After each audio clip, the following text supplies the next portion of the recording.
नमस्कार मित्रों यही है शहीद भारत यूट्यूब चैनल में आपનું હાર્દિક સ્વાગત છે।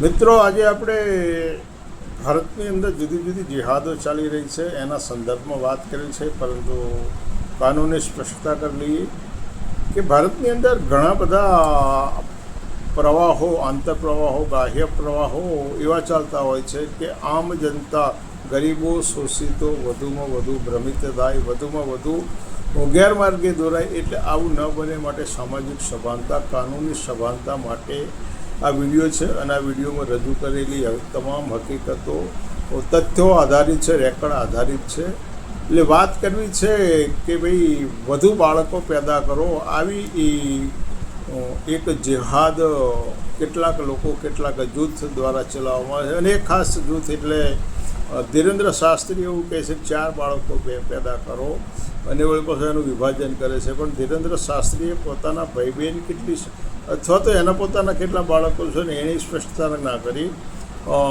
મોહન ભાગવત 3 બાળકો હોવા જોઈએ એવું કહે છે, પણ એમના કેટલા બાળકો છે એની સ્પષ્ટતા નથી કરતા। તોગડિયાએ તો પાછા ઘણા બધા બાળકોને વધુ પત્નીઓ પેદા રાખવાની વાત કરી। વિશ્વ હિન્દુ પરિષદ આ વાત કરે છે, શિવસેના આવી આ વાત કરે છે, અને બીજા એ અનેક બાવાઓ જેનું કામ બાળકો પેદા કરવાનું નથી, એવા લોકો બાળકો પેદા કરવા, જેણે ઘર સંસાર પણ નથી વસાવ્યો એવા લોકો વળી પાછા એમ કહે છે તમે બાળકો વધારે પેદા કરો। એટલે આ સમજવા જેવી બાળક છે। એટલે હવે તો જે લોકો શ્રમિક છે, મજૂરી કરે છે ને, એ શ્રમિકો પણ સમજે છે કે 1 કે 2 જ બાળકો હોવા જોઈએ। વધારેના બાળકોની રોટી, કપડાં, મકાનની જવાબદારીઓ કોણ પૂરું કરવાનું છે? એટલે આટલું આ સમજતા હોવા છતાં પણ પેલા જેના મગજની અંદર ગોબર ઠાસીને ભર્યો છે ને, પેલા સિલિન્ડરની જેમ અંદર જેમ ગેસ ઠાસીને ભરવામાં આવે એ રીતે આ લોકોના વગર પ્રેશરે એમના મગજની અંદર ગોબર ભરેલો છે। એટલે એ લોકોને પછી એવું સમજાવવામાં આવે છે કે મુસ્લિમો તમને મારી નાખશે, માટે તમારી વસ્તી વધારવી જરૂરી છે। તમારે સસ્તું જોઈએ છે કે સલામતી જોઈએ છે? તમારે શું જોઈએ? સસ્તું જોઈએ છે કે સલામતી જોઈએ છે? અને જો સલામતી જોઈતી હોય ને તો તમે વધારે બાળકો પેદા કરવા પડશે। એથી આગળ વધીને એવું કહેવામાં આવે છે કે ભાઈ અહિન્દુઓ એટલે મુસલમાનો અને ખ્રિસ્તીઓની વસ્તી ભારતમાં વધી જશે।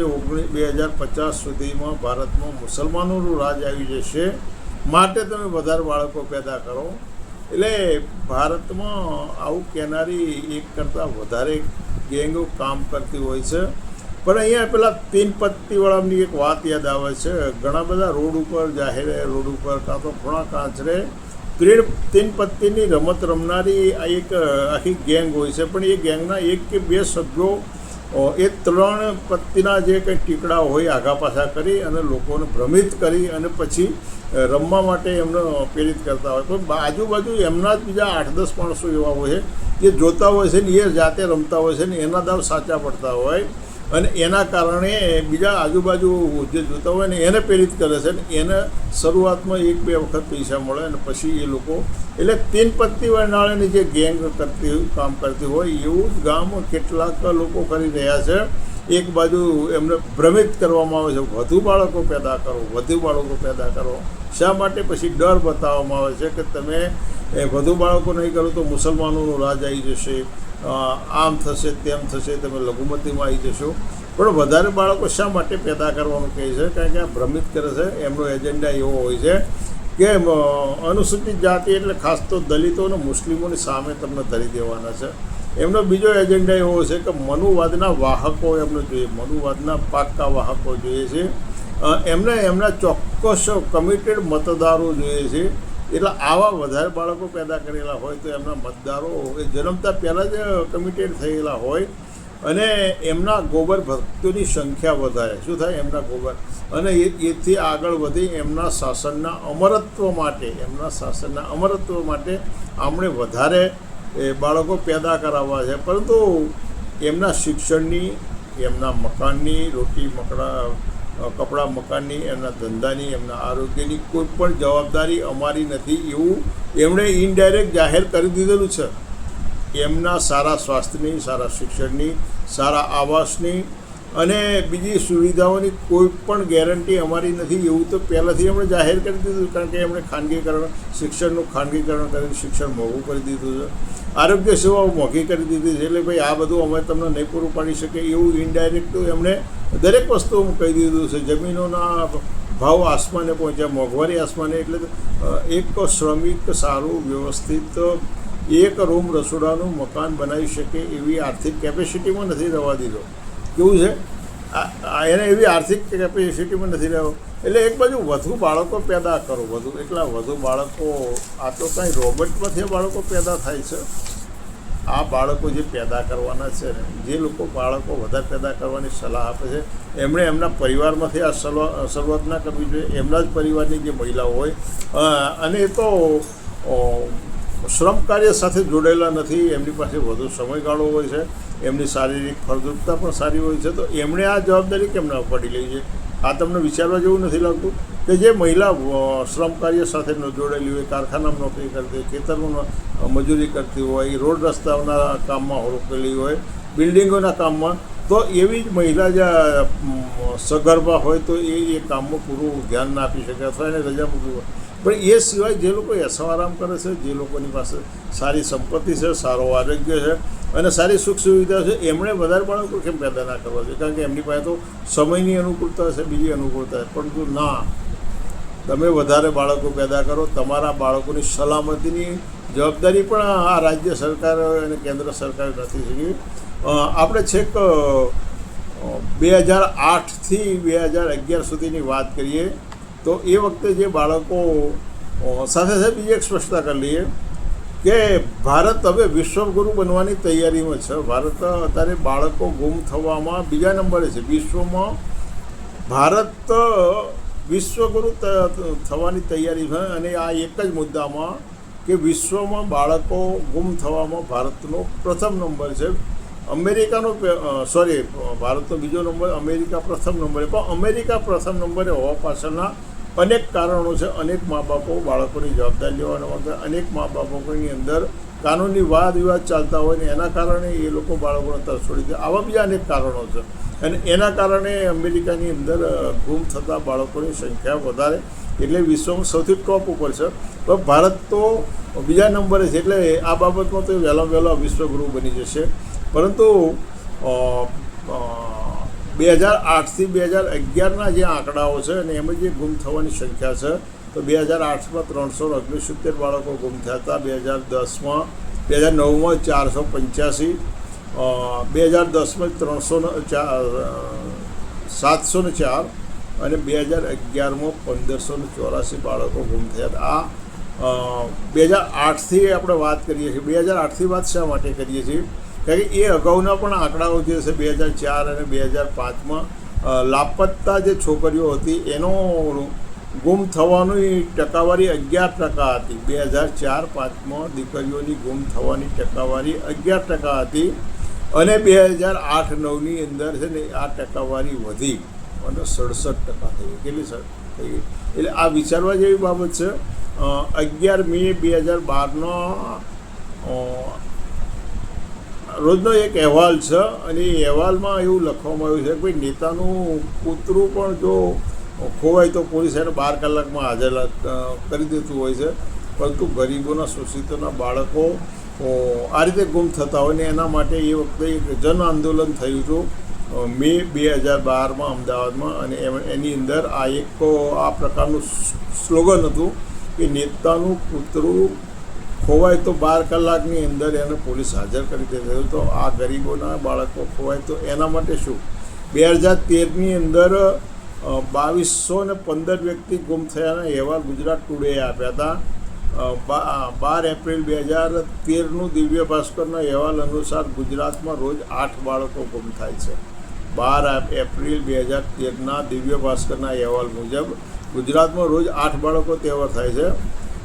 ગુજરાત ટુડેનો 25/1/2012નો એક રિપોર્ટ છે. એણે ગૃહ ખાતાના અહેવાલ સાથે જણાવ્યું છે કે જૂન 2011થી જૂન 2000 સુધીના 3 વર્ષમાં ભારતમાં 3,25,000 બાળકો ગુમ થયા હતા. અને ભારતની સુપ્રીમ કોર્ટે સંજ્ઞાન લઈ અને ટકોર કરી હતી કે ભાઈ તમે દર વર્ષે 1.70 લાખ બાળકો રહસ્યમય ગુમ થઈ જાય છે અને છતાંય સરકાર કેમ ઉદાસીન છે એના પૂરા ડેટા માંગ્યા હતા સુપ્રીમ કોર્ટે. આ બહુ ગંભીર બાબત છે. જુલાઈ 2017ના અહેવાલ મુજબ ગુજરાતના 8 વર્ષમાં 1450 બાળકો 2007થી 2015ના સમયગાળા દરમિયાન ગુમ થયા હતા. ફરી વખત રિપીટ કરું, 2007થી 2015ના 8 વર્ષના સમયગાળા દરમિયાન 1450 બાળકો ગુમ થયા હતા. 2016માં ગુજરાત હાઈકોર્ટમાં એક રીટ પિટિશન થઈ હતી અને એના જવાબમાં ગુજરાત સરકારે જણાવ્યું હતું કે 22,000 બાળકો, આ ખોટા ડેટા એમણે રજૂ કર્યા હતા, 22,000 બાળકો ગુમ થયા છે અને એમાંથી 11,000 બાળકો પરત આવ્યાનું જણાવ્યું હતું. પણ કોર્ટે એવું કહ્યું હતું કે ભાઈ તમે સાચી હકીકતો રજૂ કરો. ફેબ્રુઆરી 2018માં ગુજરાત વિધાનસભાની અંદર સરકારે કબૂલ લીધું કે 2 વર્ષમાં 4,800 બાળકો ગુમ છે અને જેમાંથી 4,800 બાળકો ગુમ થયા, પણ એમાંથી બીજા પાછા મળી આવતા 1,150 બાળકોની ભાળ મળી નથી, એટલે 1,150 બાળકો ગુમ થઈ ગયા છે.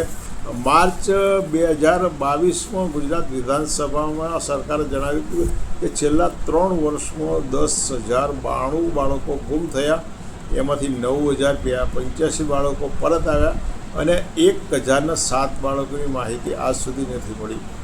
ફેબ્રુઆરી 2026માં સુપ્રીમ કોર્ટના ન્યાયાધીશ બીવી નાગરત્ના અને ઉજ્જવલ ભોયાનાની બેન્ચે કેન્દ્ર સરકારને તરફથી હાજર રહેલા સોલિસિટર જનરલ પાસેથી બાળકો ગુમ થવાનો વિગતવાર અહેવાલ માગ્યો હતો, કારણ કે દેશમાં દર 8 મિનિટે એક બાળક ગુમ થતો.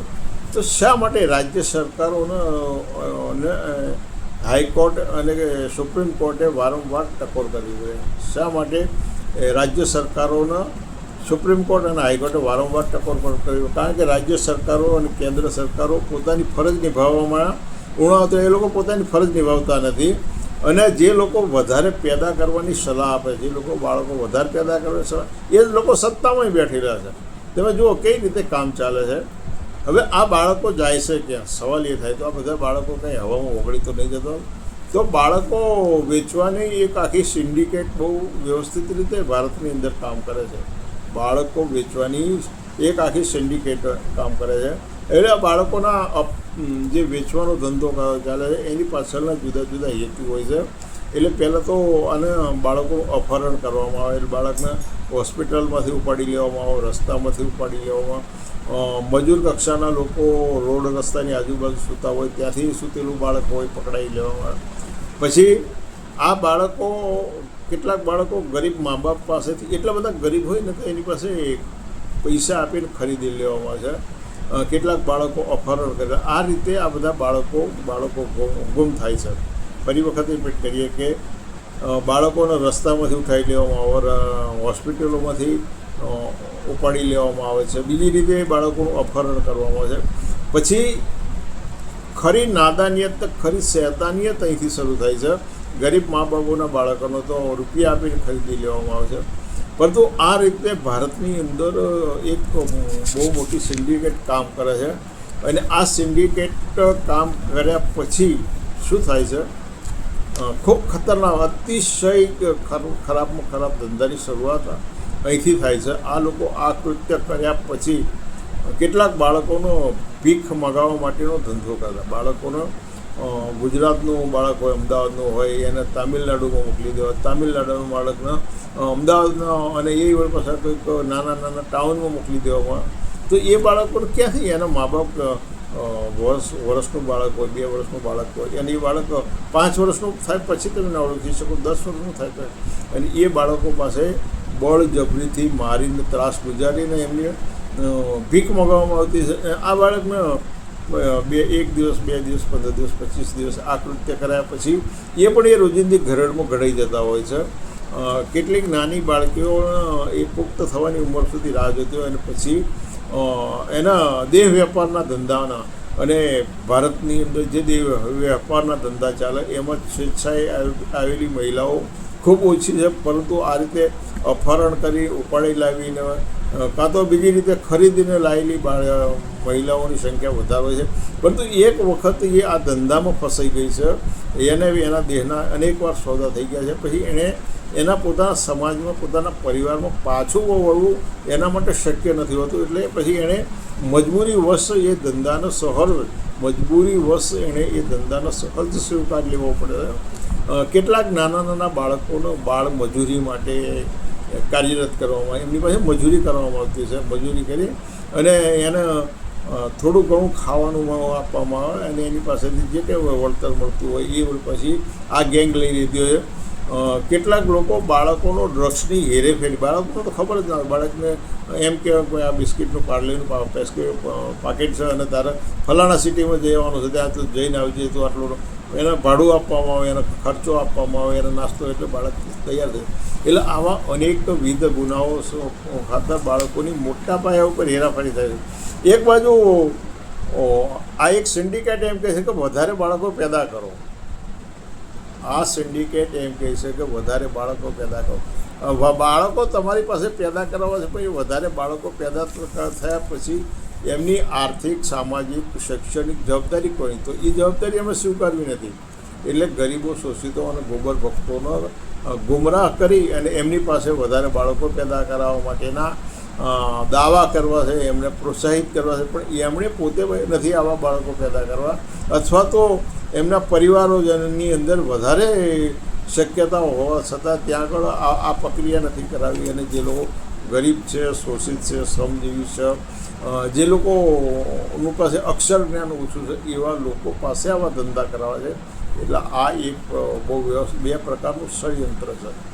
એક ગેંગ બાળકો ચોરી કરી ઉઠાવી જાય અને વેચી મારે છે, અથવા તો એનો બીજી રીતે મિસયુઝ થાય છે. ચાઇલ્ડ પોર્નોગ્રાફીમાં એનો ઉપયોગ થતો હોય, આ રીતે એનો દુરુપયોગ બાળકોનો થતો હોય છે. એટલે એક ગેંગ આ રીતે કાર્યરત છે, તમારા બાળકોને ઉપાડી જવા, ચોરી જવા, ખરીદવા, અને એનો પછી એ બાળકની આખી જિંદગી ખલાસ થઈ જાય. એ બાળકને અહીં પછી એને કોઈ સારું શિક્ષણ નથી મળવાનું, સારી સ્વાસ્થ્ય પણ નથી મળવાનું, સારો આવાસ નથી મળવાનો, અને સૌથી મોટું એને પોતાના નબળા દુબળા ગરીબ હોય પછી એ મા બાપનો પ્રેમ નથી મળતો, એને માતૃત્વ નથી મળવાનું. આ બધાથી વંચિત કરી અને આ ગેંગો કાર્યરત હોય છે. બીજી ગેંગ તમે વધારે બાળકો પેદા કરો એના માટે તૈયાર હોય છે. એટલે મિત્રો, તમે વિચારો, દેશ ક્યાં જઈ રહ્યો છો, તમે ક્યાં જઈ રહ્યા છો, અને તમે શું વિચારો છો? તમને આમાં યોગ્ય લાગે છે કે તમારે કંઈક વૈચારિક રીતે યોગદાન આપવું જોઈએ એવું તમને યોગ્ય લાગે છે? અને જો લાગતું હોય ને તો આ વિડીયોને તમે સામાજિક સભાનતા માટે વધુમાં વધુ શેર કરજો. અને ના લાગતું હોય તો તમે જ્યાં છો ત્યાં બરાબર છે, હું જ્યાં છું તે મારી વાત બરાબર છે. ફરી મળીશું, આવજો.